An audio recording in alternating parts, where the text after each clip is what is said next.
Good morning बच्चों। मैं उम्मीद करती हूँ आप बिल्कुल स्वस्थ होंगी, आपकी पढ़ाई भी ठीक से हो रही होगी। बच्चों, आप लोगों को सिर्फ कबीर का 2 या 3 दोहा ही प्रतिदिन पढ़ाया जाता है। मैं उम्मीद करती हूँ आप अधिक से अधिक संख्या में देखेंगी और देख करके बेटा जो भी व्याख्या आपको बताया जाता है, ज़्यादा नहीं रहता है, आप उसको लिखने की कोशिश करिए, क्योंकि व्याख्या जब अभी समझ के लिखी रहेंगी तो उससे संबंधित जो भी प्रश्न पूछे जाएंगे उसको आप लिखने में सफल रहेंगी। तो आज हम लोग को पढ़ना है कबीर का 18वां दोहा। क्या है देखिए। कबीरा हरि रस यूं पिया, बाकी रही न था की, पाका कलश कुम्हार का, बहुरी न चढ़ई चाकी। बहुरी का शाब्दिक अर्थ होता है दोबारा। अब यहाँ देखिए कबीर दास जी क्या कहते हैं कि जब साधक साधना के द्वारा परम ज्ञान परम सत्य ब्रह्म के वास्तविक स्वरूप को पा लेता है, स्वयं अपने अस्तित्व को समझ लेता है, तो उसे इस आवागमन के चक्कर से मुक्ति मिल जाती है। किस आवागमन के? सांसारिक आवागमन के। यानी जो उसके मन की तृष्णा होती है वो पूरी तरह से समाप्त हो जाती है। तो उसी को कहते हुए कबीर कहते हैं, कबीरा हरि रस यूं पिया, बाकी रही न था की।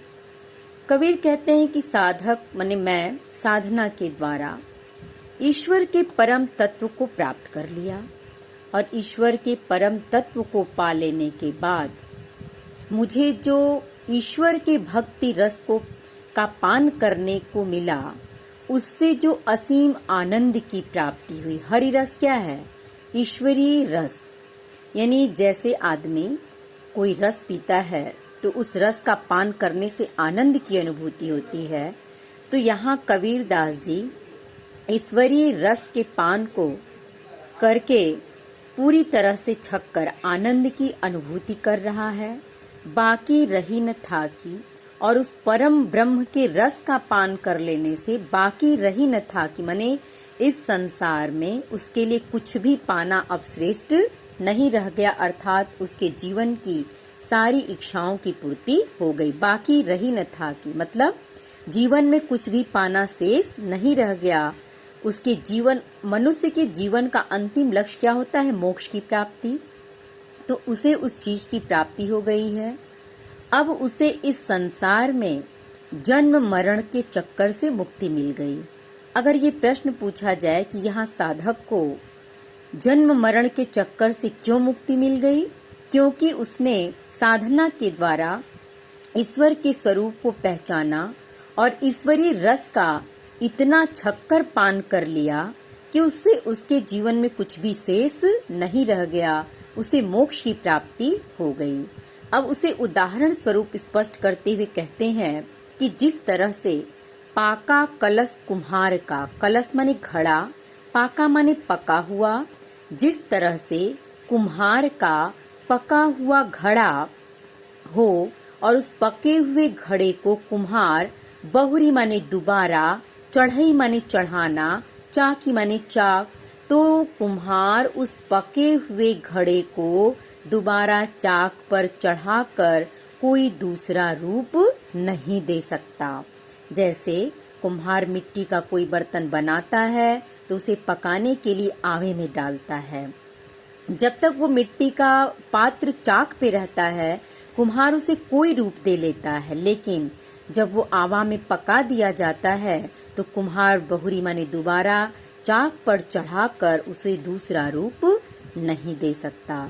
ठीक उसी प्रकार से मैंने परम ब्रह्म के ज्ञान को प्राप्त करके ईश्वरीय रस का पान करके अपने जीवन का उद्धार कर लिया है।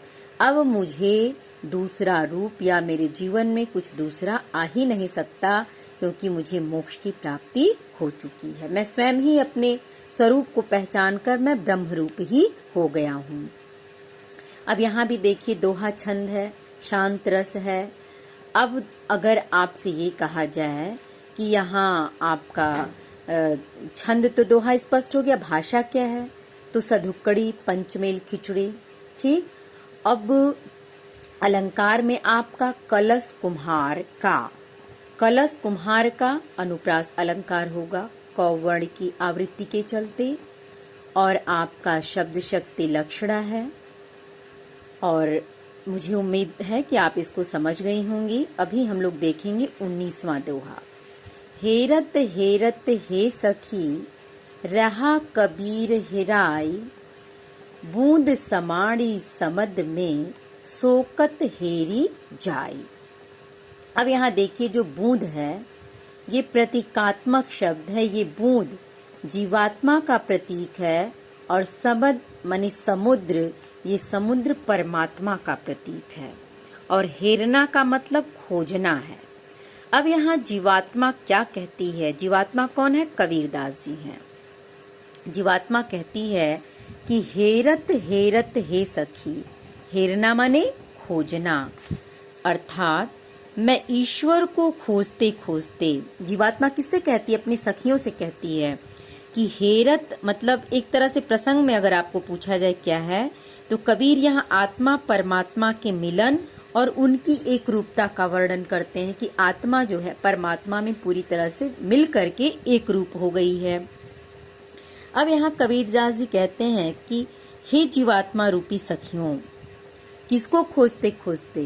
कौन कह रहा है? तो यहाँ कबीरदास जी कहते हैं कि हे जीवात्मा रूपी सखियों, हेरत हेरत। हेरत हेरत माने परमात्मा को, हेरत माने खोजना। तो खोजते खोजते मैं स्वयं ही खो गया।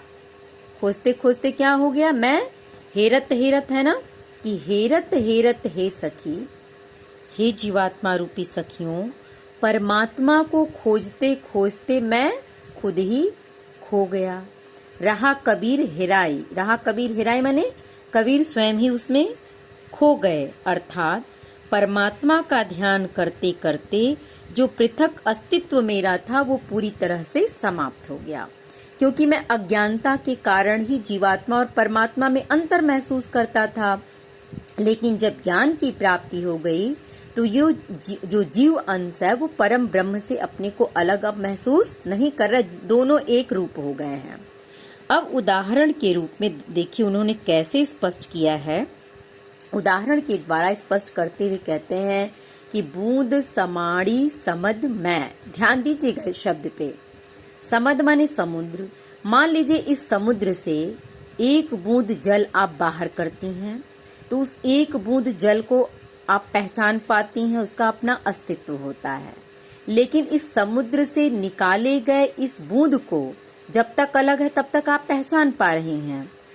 ये बूंद किसका प्रतीक है? जीवात्मा का, समद समुद्र परमात्मा का। लेकिन जब ये जीवात्मा रूपी बूंद परमात्मा रूपी समुद्र में डाल दिया जाए, अर्थात जब इस बूंद को समुद्र में डाल दिया जाएगा तो आप इस बूंद को समुद्र में खोज नहीं सकती, क्योंकि ये पूरी तरह से इसमें विलीन हो जाएगा। ये अपने स्वयं के अस्तित्व को, अपनी पहचान को खो देगा। ठीक इसी तरह से जो जीवात्मा रूपी बूंद है वो साधना के द्वारा जब परमात्मा रूपी समुद्र में विलीन हो जाती है तो इस जीवात्मा को परमात्मा से कभी भी अलग नहीं किया जा सकता।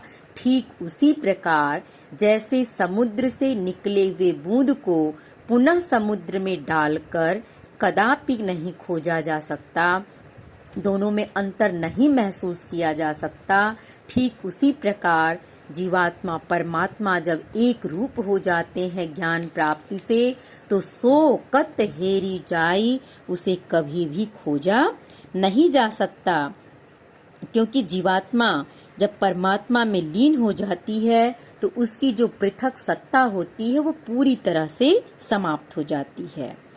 अब ये होता कैसे है? जब मनोयोग आदमी करता है तो मनोयोग पूर्वक परमात्मा का जब आदमी चिंतन करता है तो मनोयोग से चिंतन करते करते मनुष्य अंततः परमात्मा में लीन हो जाता है। यहाँ देखिए प्रतीकात्मक शब्द का भी प्रयोग है। प्रतीकात्मक शब्द यहाँ बूंद है, समुद्र है। तो बूंद किसका प्रतीक है? जीवात्मा का। समुद्र किसका प्रतीक है? परमात्मा का। ठीक। अब यहाँ देखिए पुनरुक्ति प्रकाश अलंकार है हेरत हेरत। दोनों एक ही शब्द है, दोनों का अर्थ भी एक ही है, खोजना। हेरत का मतलब खोजना, तो पुनरुक्ति प्रकाश अलंकार भी हो गया और अनुप्रास अलंकार भी। शांत रस इसमें भी है, इसके ऊपर वाले दोहा में भी शांत रस ही था।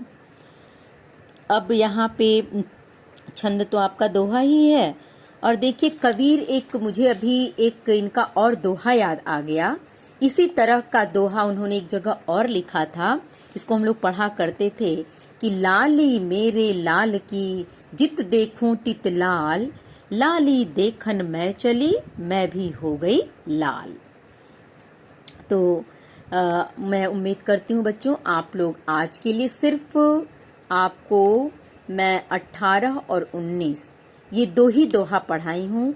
18वां और ये 19वां दोनों दोहों का अर्थ आप कॉपी में जरूर लिख लीजिएगा। कल हम लोग पढ़ेंगे 20 और 21 ये दोहा पढ़ेंगे। इसके बाद कबीर की पदावली पे आएंगे। बेटा आपसे मेरा रिक्वेस्ट है कि दो ही दोहा पढ़ाया गया तो जरूर आप ध्यान से इसकी वीडियो देखिएगा। अगर आप मेरी बात नहीं सुनेंगी तो इसमें आप मेरा नुकसान कुछ भी नहीं कर पाएंगे, आपका नुकसान होगा। इसलिए आप ध्यान से देखिएगा और इसकी व्याख्या जरूर कॉपी में लिखिएगा। Thank you.